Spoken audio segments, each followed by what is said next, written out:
Ce journal vous est offert par Tango Protection. Illico Cash, ma banque mobile.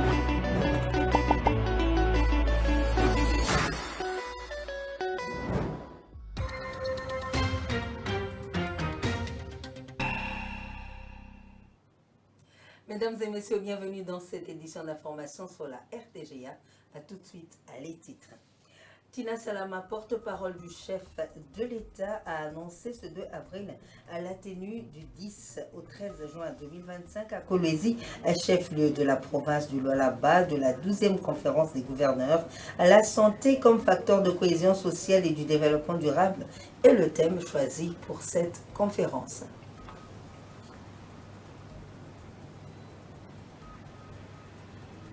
Et le Qatar va abriter le 9 avril 2025 la rencontre entre les délégations du gouvernement congolais et de rebelles M23 AFC. Les sources concordantes laissent entendre qu'il s'agit d'une manière d'entamer des négociations entre Kinshasa et la rébellion pour une issue à la guerre qui endeuille les populations dans la partie orientale du Congo démocratique. La Journée internationale de la sensibilisation à l'autisme est célébrée le 2 avril de chaque année. En cette édition 2025, l'ONU a choisi comme thème promouvoir la neurodiversité et les objectifs de développement durable. Merci de nous avoir choisis pour vous informer. Je l'ai annoncé au sommaire, la 12e conférence des gouverneurs se tiendra du 10 au 13 juin 2025 à Kolwezi, chef-lieu de la province du Lualaba, capitale du Cobalt. L'annonce a été faite ce mercredi 2 avril par la porte-parole du président de la République, Tina Salama. Cette conférence des gouverneurs se tiendra sous le thème la santé comme facteur de cohésion sociale et du développement durable. Suivez Tina Salama. Est convoqué à Kolwezi, dans la province du Lualaba, en République démocratique du Congo, du 10 au 13 juin 2025, la 12e session de la conférence des gouverneurs de province. Article 2. Le thème retenu pour cette session est le suivant: la santé comme facteur de cohésion sociale et du développement durable des provinces. Les délégations du gouvernement congolais et des rebelles du M23 AFC soutenus par le Rwanda vont se retrouver le 9 avril prochain au Qatar, a rapporté à les sources concordantes. L'objectif de la rencontre, selon ces médias, est d'entamer des négociations directes entre Kinshasa et la rébellion en vue de trouver une issue à la guerre qui endeuille les populations de l'Est de la RDC et qui a contraint des millions de personnes à l'errance. Le chef de l'État congolais, Félix Tshisekedi, et son homologue rwandais, Paul Kagame, se sont rencontrés le 18 mars 2025 à Doha à l'initiative de l'émir du Qatar, au moment où les regards des Congolais étaient tournés vers les négociations directes entre le gouvernement congolais et le M23 prévues le même 18 mars à Luanda sous la médiation du président angolais. Une mission conjointe de la Maison Blanche et du département d'État se rendra en République démocratique du Congo, au Rwanda, au Kenya et en Ouganda à partir du 3 avril. Objectif: promouvoir la paix dans l'Est de la RDC et attirer les investissements américains dans la région, selon une annonce officielle américaine. Massad Boulot, conseiller principal du président américain pour l'Afrique, et Corinna Sanders, sous-secrétaire d'État adjointe aux affaires africaines, rencontreront les chefs d'État et des acteurs économiques. Cette visite intervient dans un contexte de tensions persistantes à l'est de la RDC où l'insécurité freine le développement économique. Washington veut soutenir les efforts de stabilisation et encourager le secteur privé américain à investir. L'atelier de l'étude indépendante pour lutter contre les crimes graves commis en République démocratique du Congo a eu lieu le mardi 1er avril à Kinshasa, capitale de la RDC, placé sous le thème « La justice congolaise face aux crimes contre la paix et la sécurité de l'humanité, progrès, défis et perspectives ». Cet atelier permettra de mettre en place des mécanismes pour rechercher et traquer tous les auteurs des crimes jusqu'ici impunis par la justice congolaise. Cette étude, qui réunit réunit les acteurs clés du secteur judiciaire est organisée sous le patronage du Conseil supérieur de la magistrature de la République démocratique du Congo. Et c'est le président de ce conseil et de la Cour constitutionnelle, Dieudonné Kamuleta, qui a procédé à l'ouverture de ce forum, comme nous le confirme Clarisse Ekoko Kapalai. Rassurer l'accompagnement de professionnels des médias, lutte contre l'impunité, des crimes contre la paix et la sécurité de l'humanité constitue l'un des objectifs prioritaires de la politique nationale de la réforme de la justice adoptée par le gouvernement en RDC. Cet enjeu est d'autant plus crucial parce que le pays est marqué par des décennies des conflits armés et des crises politiques ayant engendré d'innombrables crimes contre l'humanité, crimes de guerre et autres violences graves des droits humains. Pour le président du Conseil supérieur de la magistrature, il est primordial que les auteurs de ces crimes soient responsables des violations des droits humains. Les auteurs de ces crimes doivent être recherchés et traduits en justice, quel que soit le temps écoulé et quelles que soient les circonstances qui pouvaient servir de parapluie. À l'issue de cet atelier, le Conseil supérieur de la magistrature attend des participants des recommandations concrètes pour mettre fin au massacre incessant. Les recommandations phares en termes de l'implication de la communauté internationale pour faire cesser le massacre sur Merchant. Deuxième chose, c'est l'implication des juridictions civiles également, qui doivent être aux côtés des juridictions militaires pour juger les crimes graves. Et la coopération que nous cherchons avec la Cour pénale internationale. L'ambassadeur de l'Union européenne en RDC a rappelé l'engagement de son institution en faveur de la lutte contre l'impunité des crimes internationaux. Et l'étude, en fait, n'a pas vocation à devenir une ligne directrice des actions gouvernementales. Il a vocation à mettre sur la table quelques réflexions, quelques options, et justement le séminaire va parler sur ça. Cet atelier marque une étape décisive dans la lutte contre l'impunité en RDC en mettant l'accent sur des actions concrètes pour renforcer la justice et restaurer la confiance des citoyens dans les systèmes judiciaires.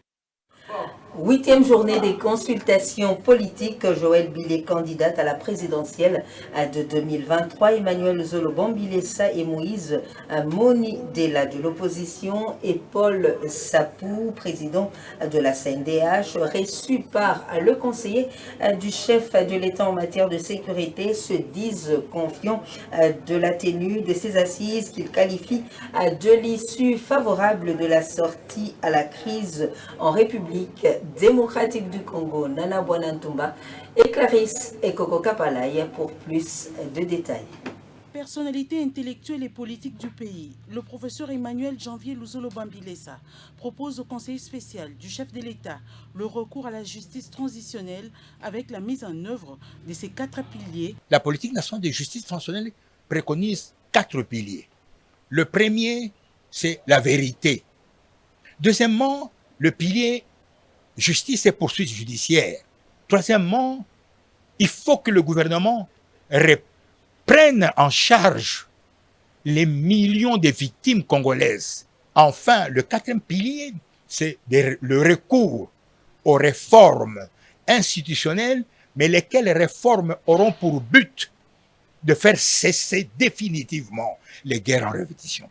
Joël Bilé, candidate à la présidentielle de 2023, lance un appel aux Congolais qui traînent encore les pas de faire preuve d'un sens élevé du patriotisme. Il était vraiment de bon ton que je réponde positivement à cette invitation et que je puisse apporter, on va dire, une partie de ce que j'avais déjà dans mon offre politique en étant candidate à l'élection présidentielle. Et aujourd'hui, je ne peux que saluer cette volonté et velléité de pouvoir mettre tout le monde ensemble. Moïse Moni Dela, de l'opposition républicaine, qui a conduit la délégation des conservateurs de la nature et démocrates, ainsi que Paul Sapou, président de la Commission nationale des droits de l'homme, estime que ces assises restent une voie à prioriser pour la sortie des crises en RDC. Par exemple, j'ai dit que nous devons, par exemple, nous de l'opposition, prendre un engagement.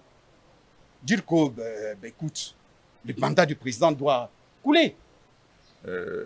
j'ai appuyé sur un point important qui relève, si vous voulez, de la souveraineté de notre pays, et un point qui touche à l'intégrité territoriale de notre pays par rapport à ce qui se passe à l'Est. Plusieurs personnalités tant politiques et sociales reçues au cours de la 8e journée des consultations politiques initiées par les chefs de l'État et conduites par les conseillers spéciaux en matière de sécurité restent confiants quant à l'organisation de ces processus.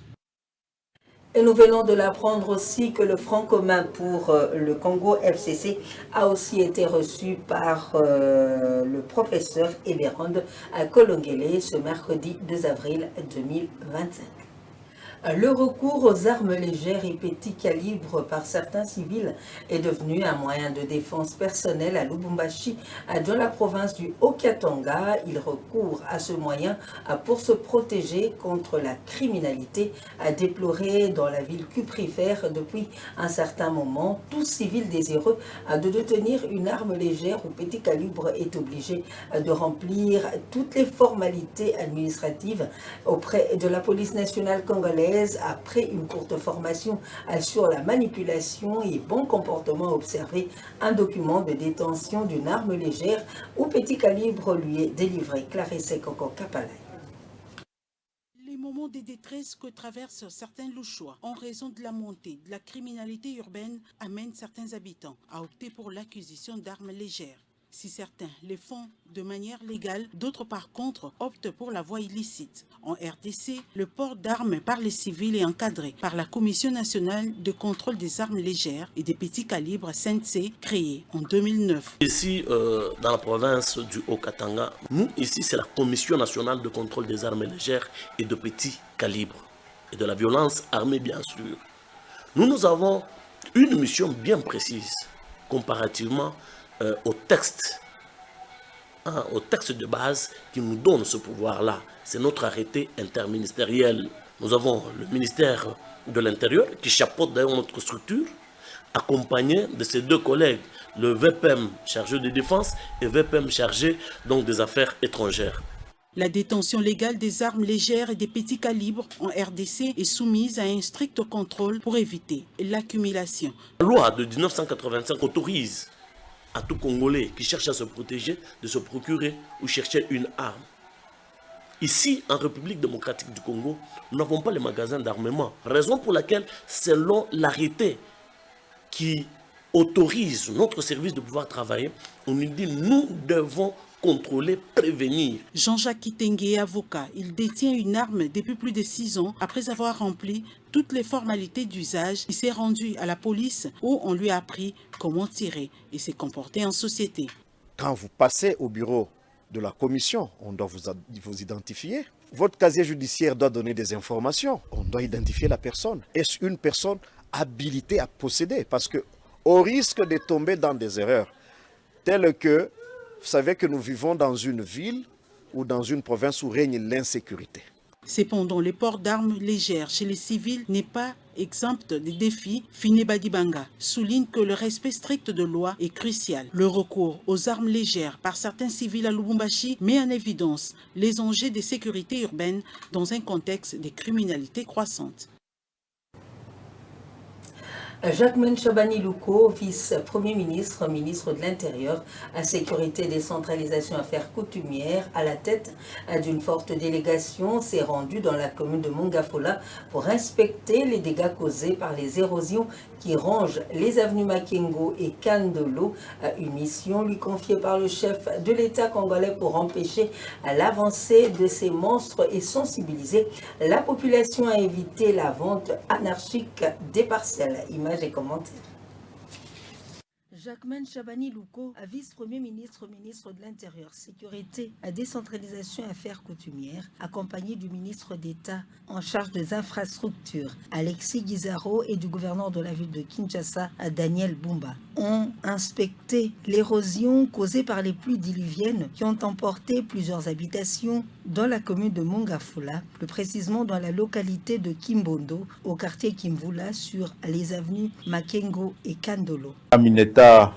Infrastructure na gouverneur na biso ya ville à Kinshasa totindami na Tata Mokonzi, président de la République, Félix Antoine Tshisekedi.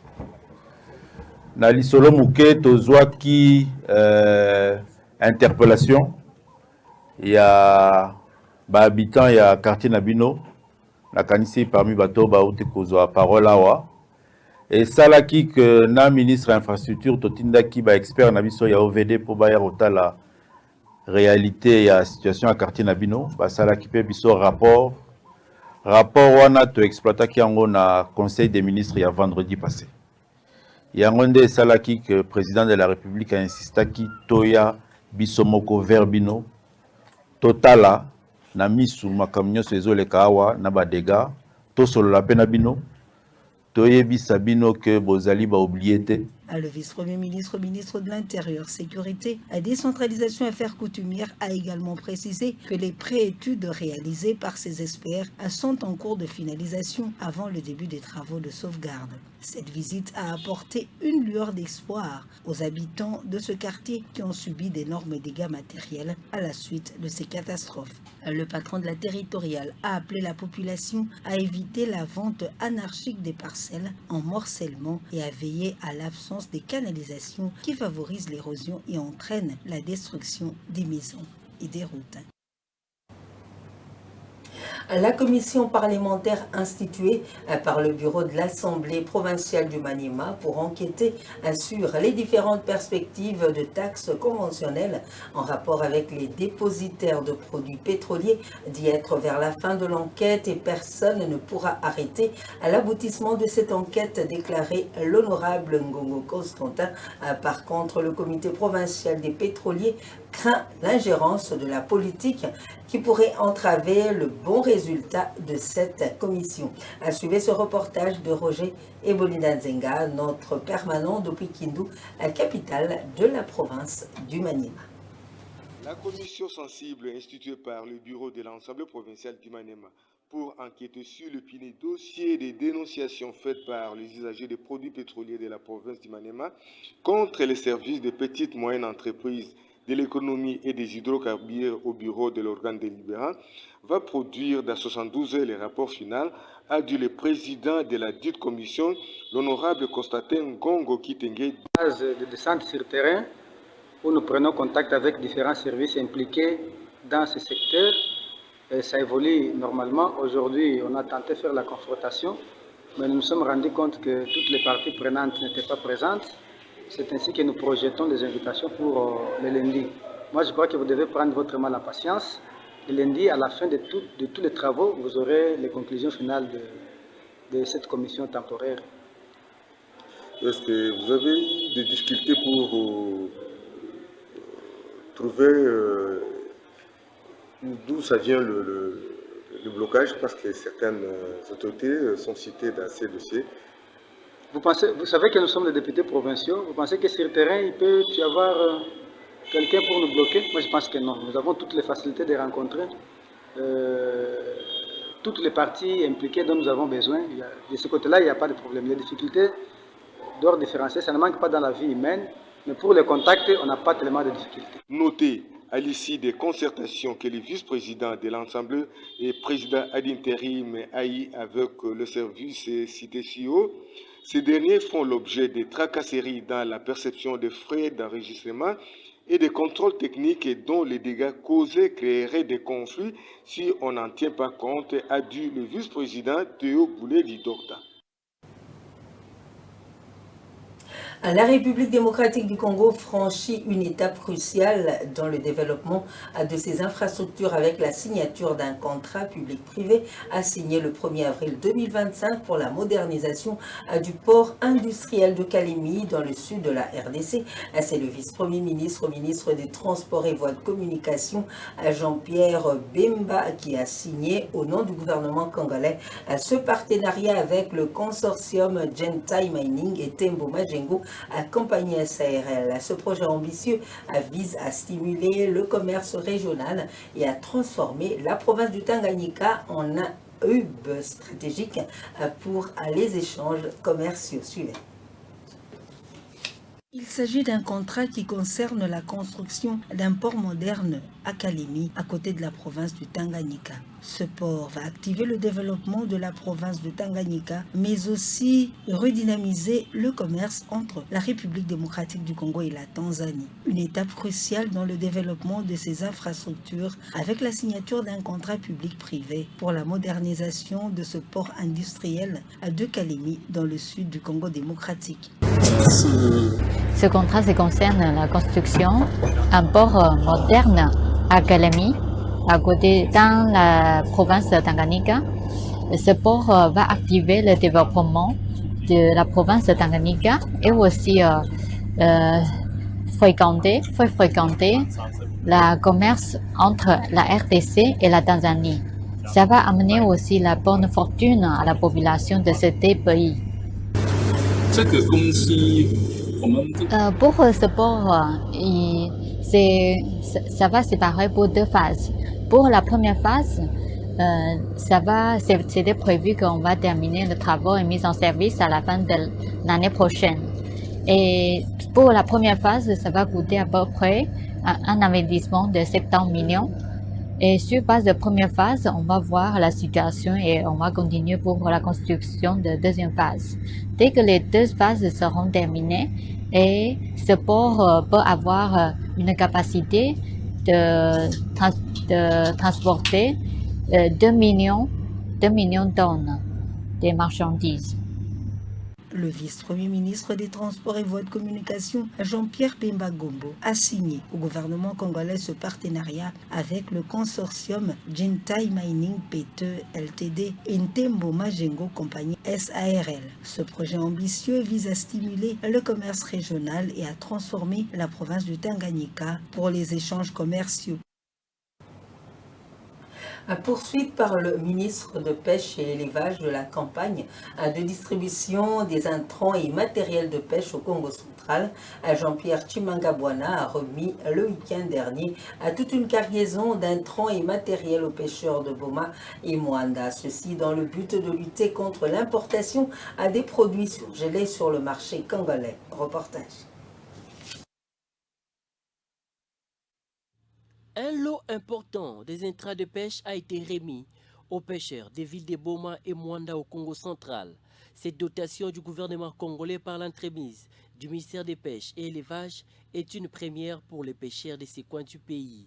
La population locale qui a été émue par ces gestes et de grandes factures n'a pas manqué de tarir d'éloges à l'endroit de Félix-Antoine Tshisekedi Tshilombo et de l'exécutif central. Cette campagne de distribution des intrants et matériels de pêche s'inscrit dans le cadre de la lutte contre l'importation de produits surgelés sur les marchés congolais afin de combattre la crise alimentaire, a indiqué Jean-Pierre Tshimanga-Bwana, ministre de la Pêche et Élevage. Je suis arrivé dans la province du Congo central après avoir été à la Chopo, après avoir été à Kinkole, Kinshasa, après avoir été à Tanganyika, à Kalemi. Maintenant c'est Congo central. Nous avons servi des sites de Boma, maintenant de Mwanda. Et vous avez entendu vous-même la joie de la population. Ils ont dit qu'ils n'ont jamais vu ça. Mais avec Félix Tshisekedi Tshilombo, ils ont vu ça. J'en ai profité aussi pour leur donner un message patriotique. Le pays est agressé. Nous devons tous être debout derrière le chef de l'État, derrière le gouvernement et derrière les forces armées pour que notre souveraineté soit reconquise d'ici là. Tout à fait, il y a eu des recommandations. Premièrement, qu'ils utilisent ces intrants et matériels de pêche à mauvais de famille. Ce n'est pas pour eux, c'est pour la collectivité.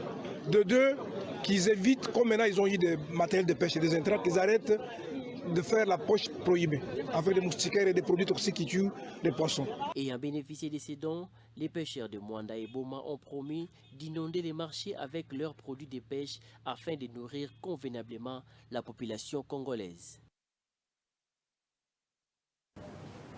La dégradation très avancée de l'avenue Lukafu qui relie les avenues des Ateliers et de l'Argent dans la commune de Mpanda Likasi, dans la province du Haut-Katanga au sud-est de la République démocratique du Congo a poussé le maire de cette ville à interdire temporairement la circulation des camions. C'est à cause du mécontentement exprimé par les habitants de ce coin de la ville qui ont du mal à se déplacer sur cette route remplie de boue et de poussière. Ils attribuent cette situation au passage de gros camions qui aggravent l'état piteux de cette route. Images et commentaires. Les habitants de Panda souffrent de la dégradation des routes causées en grande partie par la circulation des gros camions depuis plusieurs mois. En saison des pluies, la boue empêche le passage des petits véhicules et des piétons, tandis qu'en saison sèche, la poussière devient insupportable. Pour répondre aux préoccupations des riverains, le maire a décidé d'interdire la circulation des gros engins sur cette avenue pendant une semaine pour faciliter les travaux d'aménagement. J'ai constaté que pour que le travail puisse bien se faire, c'est qu'à partir de demain mercredi, je donne une semaine d'interdit le trafic sur cette voie. Une semaine. C'est pour ça que j'ai pris la précaution de les avertir déjà aujourd'hui, parce que sinon on est en train de perdre le temps. Une semaine, trouver une solution, on voit ce qu'il peut faire. Une semaine, puis après, on aura fini pour continuer. Lors de cette visite, Ilunga Mwenze Solange, une habitante du quartier, a témoigné les difficultés rencontrées par les familles de la zone.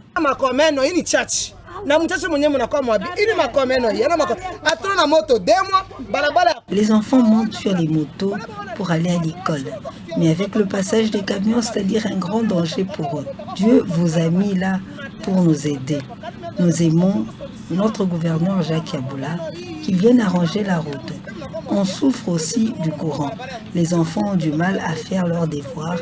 On a trop souffert. À cette décision du maire de Likasi et les travaux annoncés, la population espère voir une amélioration durable des infrastructures routières et une meilleure prise en charge de leurs préoccupations. Promouvoir la neurodiversité, les objectifs de développement durable est le thème choisi pour la célébration ce 2 avril 2025 de la Journée internationale de la sensibilisation à l'autisme, une édition où l'ONU met en évidence le lien entre la neurodiversité et les objectifs du développement durable, le but étant de démontrer que le politique et les pratiques inclusives peuvent à la fois conduire à des changements positifs pour des personnes autistes. Suivez. La journée internationale de sensibilisation à l'autisme est célébrée le 2 avril de chaque année. Une occasion de faire le point sur les principales avancées de la stratégie nationale sur les troubles du neurodéveloppement. La journée mondiale de sensibilisation à l'autisme permet également de faire connaître les troubles du spectre de l'autisme afin de mieux accueillir dans la société les personnes qui en souffrent et leurs proches. Chacun est invité à faire un geste portant un ruban ou vêtement bleu en France par exemple, en partageant un selfie bleu sur les réseaux sociaux avec tous en bleu. L'autisme est un trouble du neurodéveloppement. Ces troubles sont caractérisés par des difficultés significatives dans le développement de plusieurs fonctions du cerveau. Fonctions cognitives telles que la socialisation, la communication, la motricité, l'attention, le raisonnement, la mémoire ou encore les apprentissages. Il recouvre les troubles du spectre de l'autisme, les troubles dyslexie, dyscalculie, dysorthographie, dyspraxie, dysphasie, les troubles déficit de l'attention avec ou sans hyperactivité et les troubles du développement intellectuel. Le 2 avril est aussi l'occasion de faire le point sur les principales avancées de la stratégie nationale sur les troubles de neurodéveloppement 2023-2027. L'Institut du cerveau de l'enfant a été lancé en mars. Unique en Europe, cet institut allie recherche et clinique pour des parcours de soins intégrés des plus jeunes âges. Les projets de recherche s'intensifient et l'activité des centres d'excellence se déploie avec notamment le lancement de l'école des troubles de neurodéveloppement qui vise à proposer un éventail complet des modules de formation dans les champs des TND pour tous les publics. Cette mise au point avant de nous quitter, contrairement aux multiples messages distillés dans les réseaux sociaux par des personnes de mauvaise foi, la radio-télévision du groupe L'Avenir n'est pas fermée, elle est opérationnelle aujourd'hui, elle le sera demain, elle n'a même pas l'intention de mettre la clé sous le paillasson. Pour ce faire, elle rassure ses nombreux téléspectateurs, auditeurs ainsi que ses partenaires qu'elle continuera à les servir avec autant de pugnacité, de compétences comme elle le fait depuis près de 30 ans en tant qu'entreprise de presse privée. Elle s'adapte aux réalités socio-économiques du pays, ce qui la contraint à entrevoir une restructuration à l'interne pour plus d'efficacité. Message signé à la direction générale de la RTGA. Et voici les grands titres qui ont marqué cette édition d'information. Tina Salama, porte-parole du chef de l'État, a annoncé ce 2 avril la tenue du 10 au 13 juin 2025 à Kolwezi, chef-lieu de la province du Lualaba, de la 12e conférence des gouverneurs. La santé comme facteur de cohésion sociale et du développement durable est le thème choisi pour cette conférence.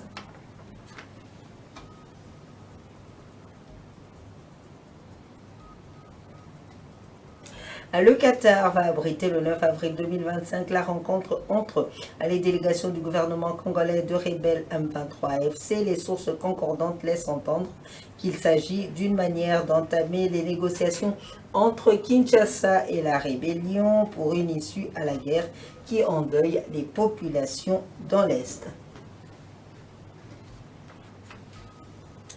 Vous l'avez suivi, la Journée internationale de la sensibilisation à l'autisme est célébrée le 2 avril de chaque année. En cette édition 2025, l'ONU a choisi comme thème promouvoir la neurodiversité et les objectifs de développement durable. Nous vous disons merci de nous avoir suivis et bonne suite de programme sur la RTGA. Au revoir.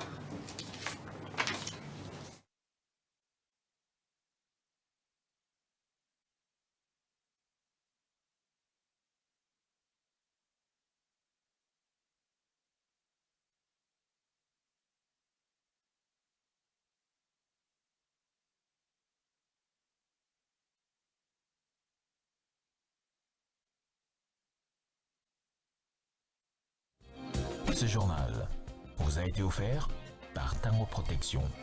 Illico Cash, ma banque mobile.